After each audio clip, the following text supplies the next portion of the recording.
Check this out.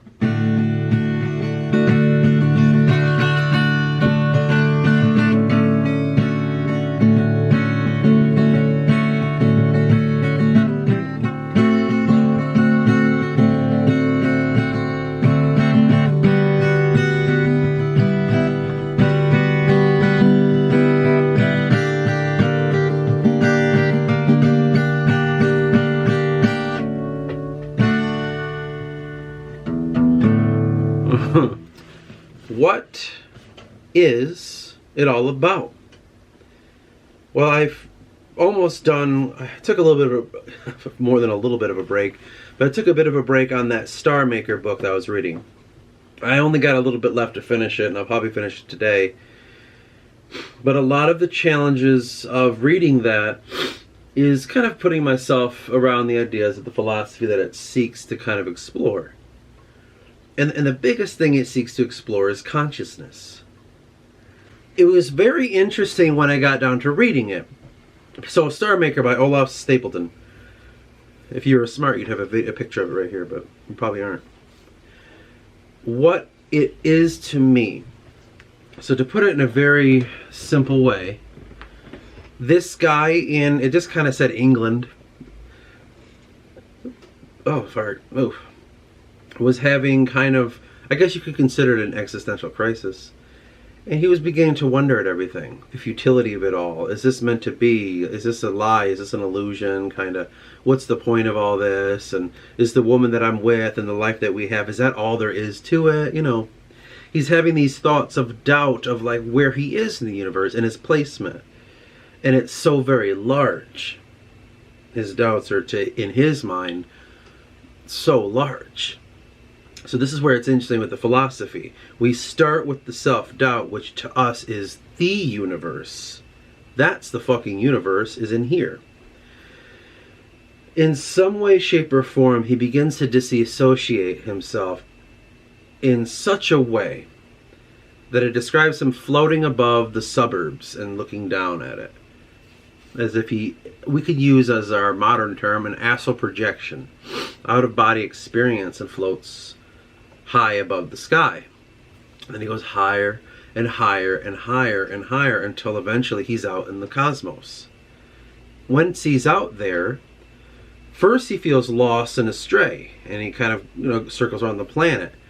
And then he eventually leaves that planet and goes off to uncover, let's just make it really simple and short because it's a little bit more than this. But he eventually will try to go off and discover other, eventually will be called minded worlds, but let's just say Earth-like places. And he searches far and wide, it's a whole thing. And then he finds another Earth-like world. He stumbles upon his first other being, and it's some dude, he's kind of like pastoral, he's a peasant. He's out in his version of a field, and he's like, holy fuck. And he thought, is that it for these people? And then he eventually finds they have cities and all this shit. Eventually, that world gets too small for him and he wants to leave it. And he goes off and finds more and more minded worlds. And he starts to sense the ebbs and flows of a galaxy at work. And time becomes irrelevant in this story. So you have empires rising and falling. You have civilizations banding together. You have all these different stories that I've explained it to somebody.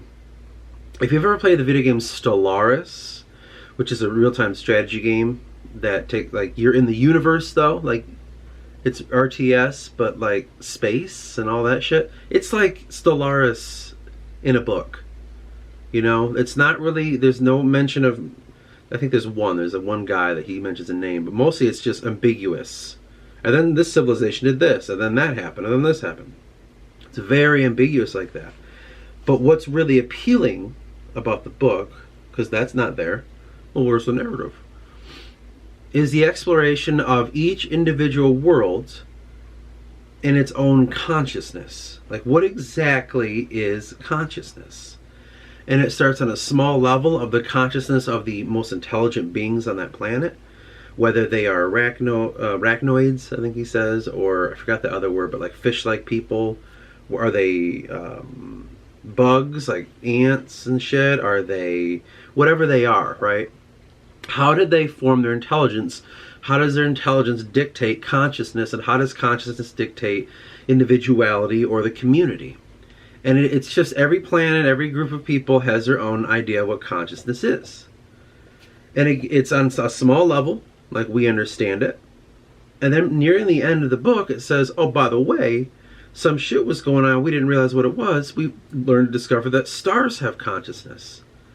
Every star has this sacred dance that it does, you know, its elliptical orbit, in the galaxy, and they can all commune with each other. And in doing that, they have inside of them pests, which are called salamanders. And that can be an embarrassing thing for them to deal with, and inside of that, these beings understand there's these worlds around them, and there's this whole consciousness to it. It's very interesting. I'm just kind of glazing over a lot of it for obvious reasons. But then there's discovered another consciousness of beings, and that is the nebulas, which are the star creation areas where the stars come out and these big clouds and shit. They have their own consciousness that moves very slowly between each other. But they have to accept the fate that they're moving farther and farther away. And when they discover that, there's a sadness about them that looms over them, and an acceptance that they are shrinking and growing away from their friends, you could say. And it just keeps going on like that, and it just becomes this idea where everyone in the universe realizes more and more stars are dying, more planets are dying subsequently, and nebulas are disappearing, and it's becoming more and more empty. And it's a giant acceptance because nearing the end of the book, all of the consciousnesses of the human-ish people, the planet consciousness, the star consciousness, and the nebula, they're all in communion with each other. They're all one consciousness. Now keep in mind, this is all being watched over by our narrator, who is floating there like a disembodied, being, that eventually invites a bunch of other beings. Every time he goes to a new world, he invites a new being, and they become a community watching this. So there's a community of consciousness watching all of that happen, and then eventually the universe will cease to exist. And it's an acceptance of that. Who's doing that back there? That's kind of where I stopped, and I'm about to figure out what's going to happen. But the biggest draw to it for me is its exploration of what consciousness is and how it affects each other. You have this bird-like cloud consciousness, they call it. You see birds in flight staying together, and how consciousness is gained through each individual inside of that. But what is the conflict between individuality and the community? The individual in the community and the individual separate from the community. You have consciousness like ants would have with their queen. What is consciousness inside of that? What is individuality within that system, and if there indeed is one at all? What about symbiotic consciousness? Whereas me and another being create a consciousness together because we work together to create a higher being. And then what about us? A solitary consciousness, where we can have the ability to break ourselves from the community at will and attach to it whenever we like as a human being, right? You can kind of play with society and get in their little rules and play their games and shit, or you can break yourself off and be your own individual. What does that have to do with consciousness, and how does that affect a race of people, or in our case, like us? How does that affect us? So it's just a very interesting book. I really recommend it. I don't know, man.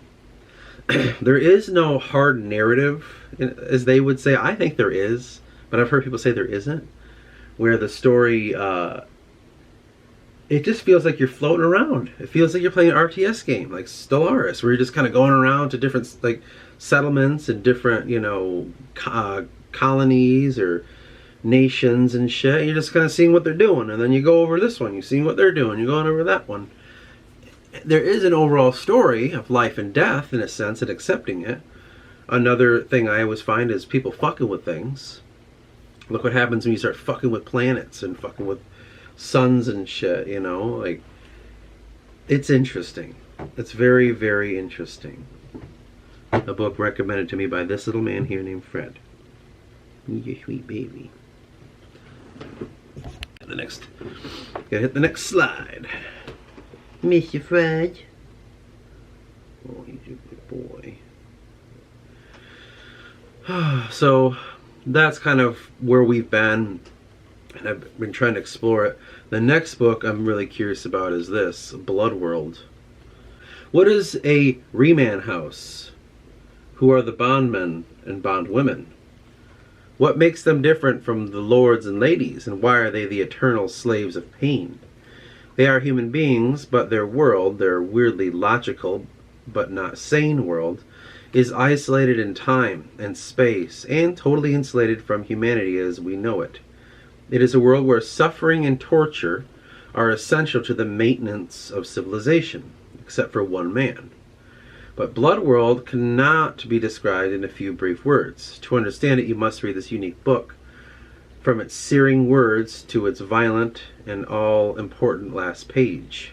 It is a science fiction novel with a difference, and with it shock as only a vital living thing can shock.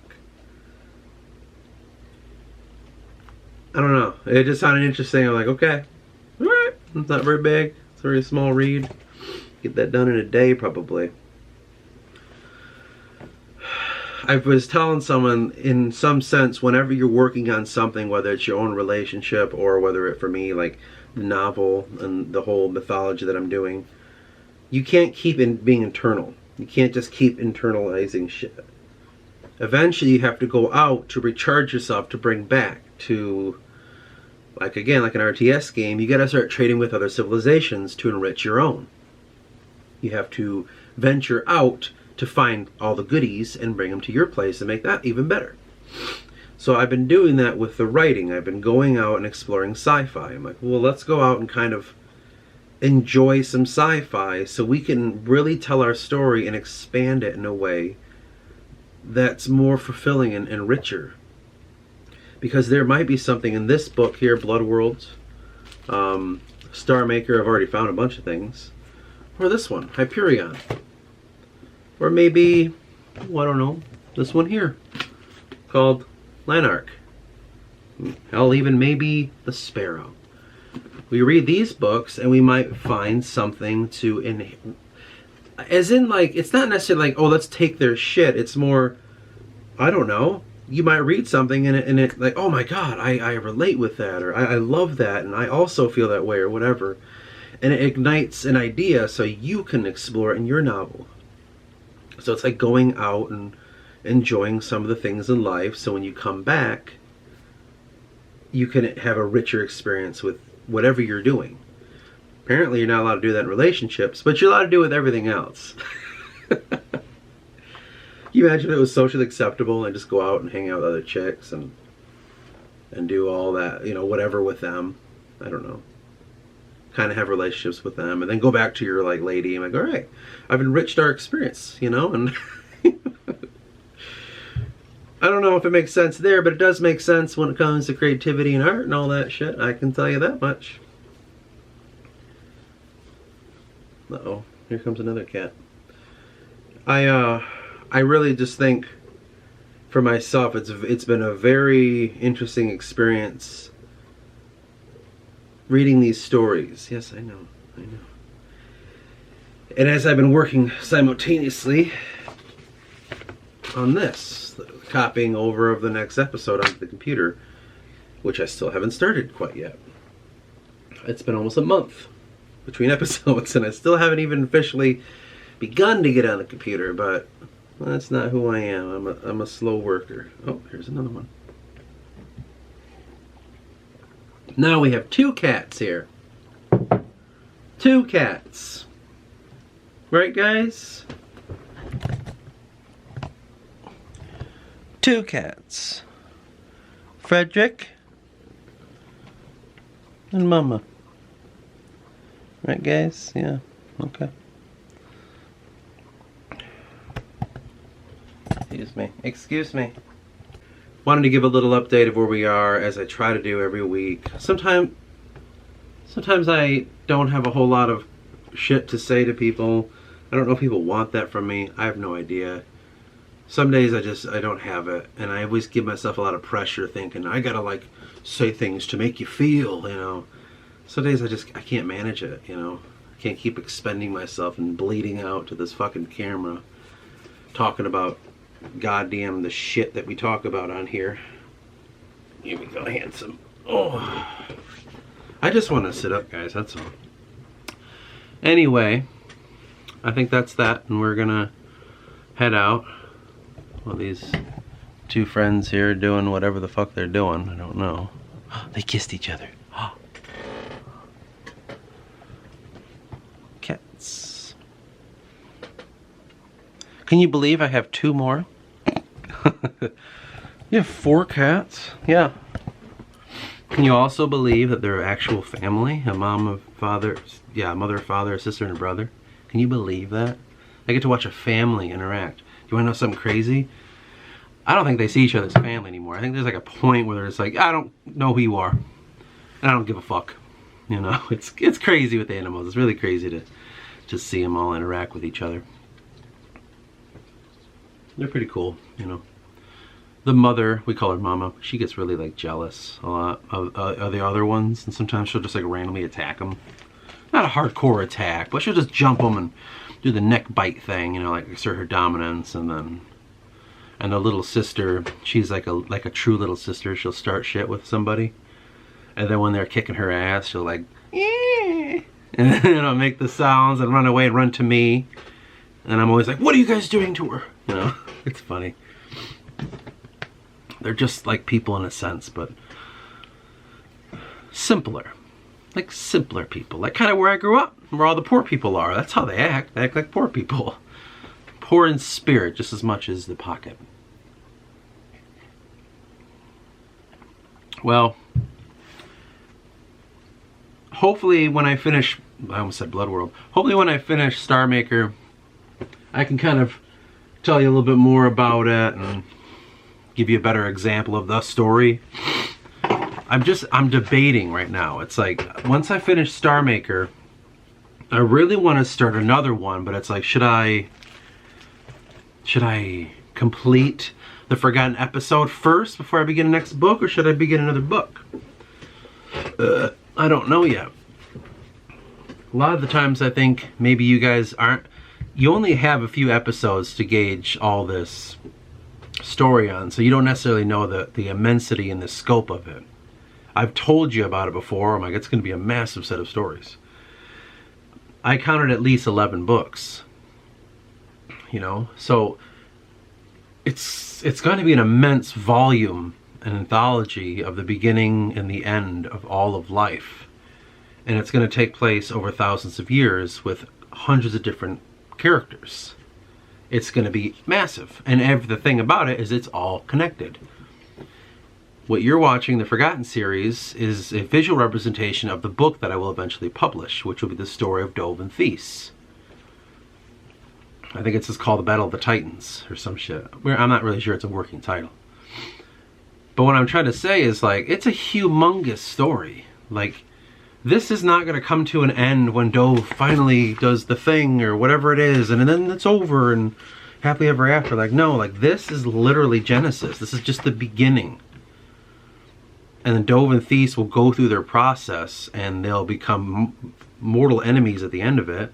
And eventually, that doesn't just dissipate and the story's over. It's like, no, we have hundreds and hundreds of more characters that are going to add to this scope and just keep going and going and going until eventually it comes to a head. It's going to take me a long time to write it. In my estimation, it's kind of like the Wheel of Time. How many books I'm planning to publish. So it's going to be like that. It's going to be a long-ass series. I'm going to try my best not to make it seem as boring as the Wheel of Time could get, where it's like, what are we doing? This is just a whole book about a character growth? No, thank you. So it's kind of like I'm trying to do my best to really tell you like what it's going to be. It's just, it really is a hell of a lot. You know? It's not fucking easy sometimes. Where I go to work and I do all that fucking shit and I come home and like, okay, This is your day off. You ready? Get going on the book.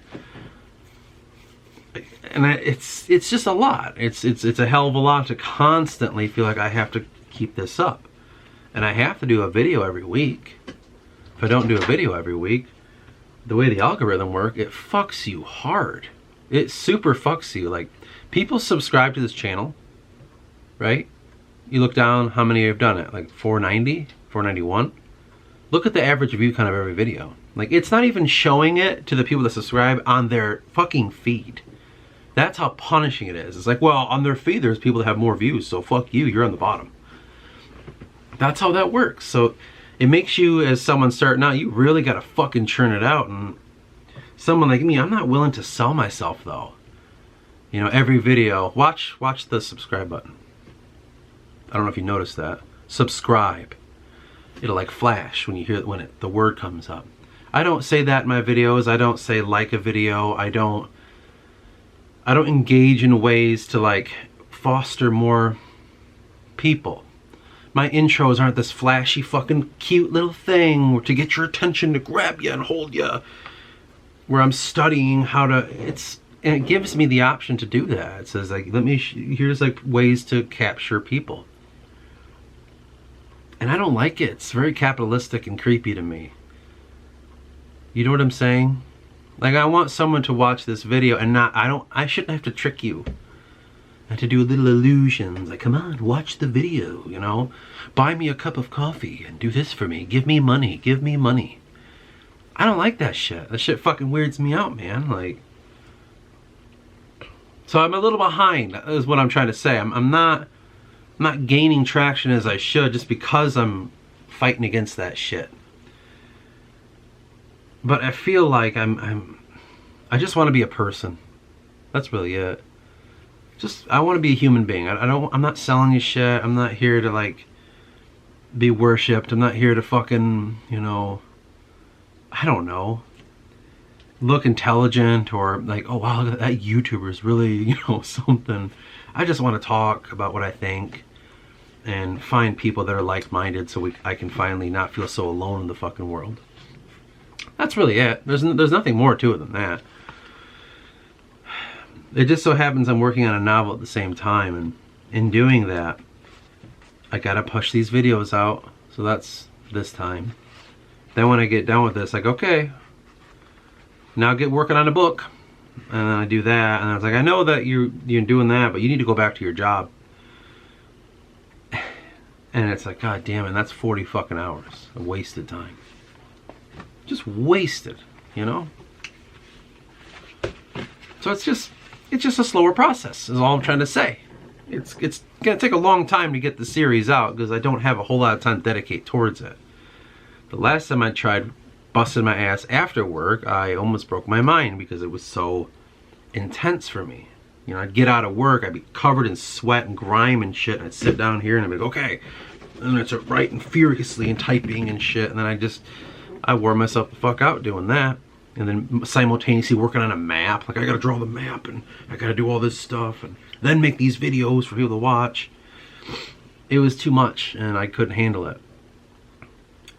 Doing it sober with no drugs or anything, you know what I mean? Like, you know, I don't want to deal with that anymore. So it's just gonna be a longer process to get the series out, and I may have times where I'm lazy about it.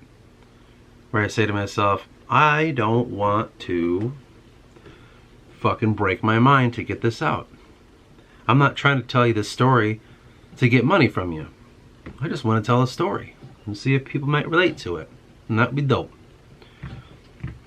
And with that, I'm probably going to go now. We've just made 2 14-minute videos that we'll put together. Hopefully everyone has a great, fantastic fucking day. Hopefully we do as well. And I don't know what we're gonna do. We might just lay around. We'll see. Till next time.